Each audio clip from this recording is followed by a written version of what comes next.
গরম জল করলে? এই তো গরম জল হয়ে গেছে।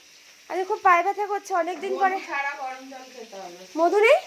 না, মধুতে যা, 2টো বোতল মধু শেষ হয়ে গেছে। এইটুখানি পড়ে আছে, তো এটা দিয়ে দাও। নেবেছো? আমি ঠিক খুঁজে পেয়ে গেছি। অর্ডার করবো, 1 তারিখে অর্ডার করবো। হ্যাঁ, কি করছো গো আজকে রান্না বান্না? এই তো ফুলকপি আলু কষা করব। আর আর ওই তো হয়ে গেছে। কি করেছো? দেখো এটা, ও মাই গড, আজকে ফ্রাইড রাইস করেছো? আজকে নিরামিষ বলে এত সুন্দর।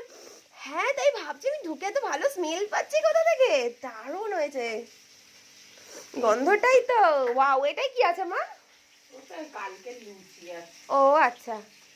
আর এখানে ফুলকপি আলুর রোস্ট করছো? বাহ, কড়াইশুঁটি দেবে তাই তো? আলুর দম করি, তুমি তো বললে না। হ্যাঁ, আমি তো আলুর দম বললাম যে খাবো না। কালকেও ফুলকপি আলু করেছিলে না, আমি তো খাইনি। আর কি করা যাবে, ওই জন্য বললাম একটু ফুলকপি আলু দিয়ে করো, বেশ ভালো লাগবে তাই তো? আমি গরম জলটা খেয়ে নিই, কারণ আমার দেরি হয়ে যাচ্ছে। আর পা খুব ব্যথা করছে জানো মা, আজকে লেগ মেরেছি তো অনেকদিন পরে, 2 মাস তো যাইনি। আমি সিঁড়ি দিয়ে নাও যে ফাটানো থর করে কাঁপছে, বুঝেছো?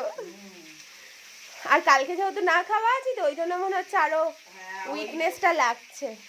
কাকাই বললো ওটসটা খাচ্ছিস তো, আমি বললাম হ্যাঁ, ওটসটা খেতে হবে আবার। কালকে ওটস খাবো। হ্যাঁ মা, গরম জলটা খেয়ে নাও। হ্যাঁ। ও, আমার কাপ তো ডিজাইন হয়ে গেছে। এইটা আমার হাত থেকে। এই দেখো, আমার নতুন কাপের হ্যান্ডেল ভেঙে গেছে। এই কাপটা আমার বাবা এনে দিয়েছে, আমি ফেলতে দিইনি। হ্যান্ডেল ভেঙে গেছে, তাও আমার এটা খুব পছন্দের কাপ, তাই তো? না, আনবে কাপ আবার কাপ আনবে? ওই যার দোকান থেকে আনে, ওই ছেলেটার দোকানে কাপ ছিল না। হ্যাঁ, এই ডিজাইনে আনতে বললো। হ্যাঁ, এটা আমার খুব পছন্দ হয়েছিল সেইবারে এনেছে।